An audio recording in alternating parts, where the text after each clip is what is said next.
We want to turn now to the long, slow process of reopening shuttered government offices. Here's the latest right now. With the tax filing season set to begin Monday, a government watchdog group overseeing the IRS is warning about a major backlog at the agency. The Washington Post reporting the National Taxpayer Advocate told House staffers it could take a year or more for the IRS to catch up. The status of the State of the Union is still up in the air. House Speaker Nancy Pelosi saying she's working with the White House to come up with a new date for the president's address, but insists it will not take place this Tuesday. What will be happening on Tuesday? The Smithsonian museums will be opening their doors once again. The shutdown cost the complex of 19 museums $1 million in revenue each week it was closed. And a new ABC News Washington Post poll just released this morning finds support for House Democrats' investigations of President Trump. It shows 57% of Americans support House Democrats using their authority to investigate possible collusion between the Trump campaign and Russia, while 61% of Americans also say they support the investigations into possible financial ties between Trump and foreign governments. Meanwhile, overnight, President Trump taking aim at the special counsel over his latest move, the indictment of Trump's longtime associate and advisor, Roger Stone. George Stephanopoulos is standing by for more on this. But let's start here with ABC News White House correspondent Tara Palmieri, who's right there at the White House. Tara, good morning to you.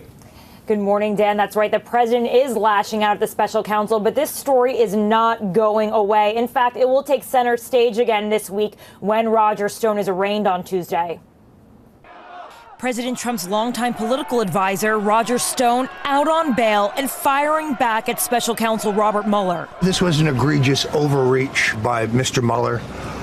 The FBI director who had to have approved this raid should, in my opinion, be fired over it because it was unwarranted. I guess it's an effort to intimidate me, but I am not intimidated. As part of the special counsel's investigation into possible Russian collusion with the Trump campaign, Mueller indicted Stone on 7 counts, including obstruction, witness tampering, and lying to Congress. One of Stone's associates, Jerome Corsi, admitting that his hours of testimony with the special counsel may have led to Stone's indictment. I'm going to say what's in the indictment is accurate.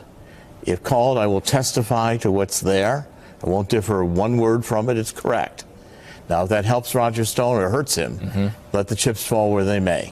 In a statement, Speaker Nancy Pelosi says the House will continue to exercise their constitutional oversight responsibility, adding that Stone's indictment proves, quote, there was a deliberate, coordinated attempt by Trump campaign officials to influence the 2016 election and subvert the will of the American people. These court documents filed by the special counsel cast Stone as an intermediary between the Trump campaign and WikiLeaks, which published emails Russia stole from the Democratic National Committee and Hillary Clinton's campaign chairman, John Podesta. WikiLeaks! I love WikiLeaks.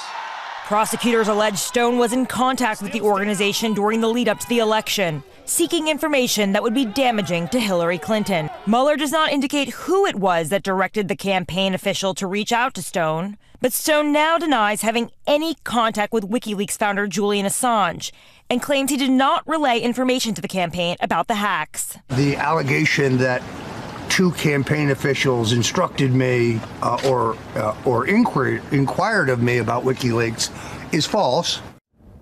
And now the president is already distancing himself from Roger Stone, a self-described dirty trickster who advised the campaign until 2015 when he departed. President Trump tweeted, quote, Roger Stone didn't even work for me anywhere near the election. Witch hunt. Dan? Tara Palmieri at the White House. Thank you. For more on this, as advertised, let's bring in our chief anchor, George Stephanopoulos, who's going to be hosting this week later this morning. Guys. Good morning, sir. So I know you're going to have Roger Stone on the show this morning. Unclear whether he'll wear his beret.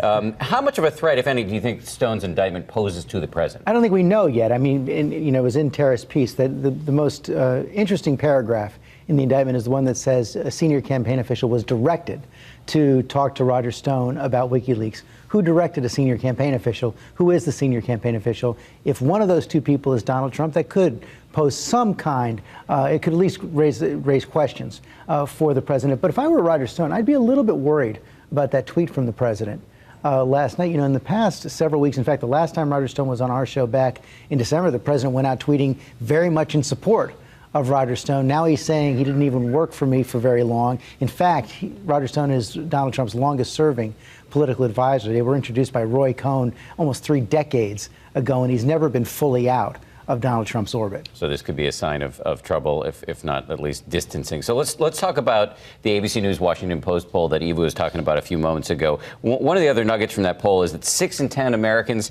say they would support the Democrats in Congress going after Donald Trump's tax returns.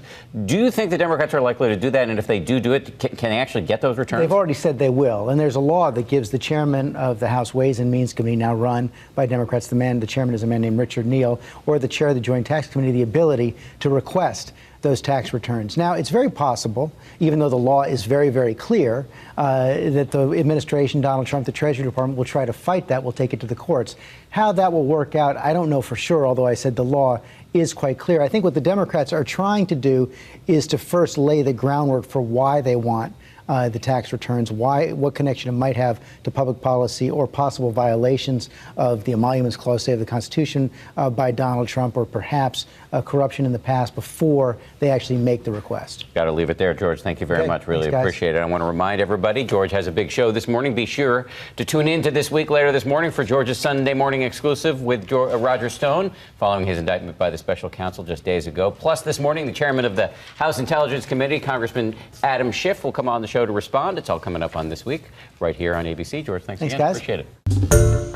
Hi, everyone. George Stephanopoulos here. Thanks for checking out the ABC News YouTube channel. If you'd like to get more videos, show highlights, and watch live event coverage, click on the right over here to subscribe to our channel. And don't forget to download the ABC News app for breaking news alerts. Thanks for watching.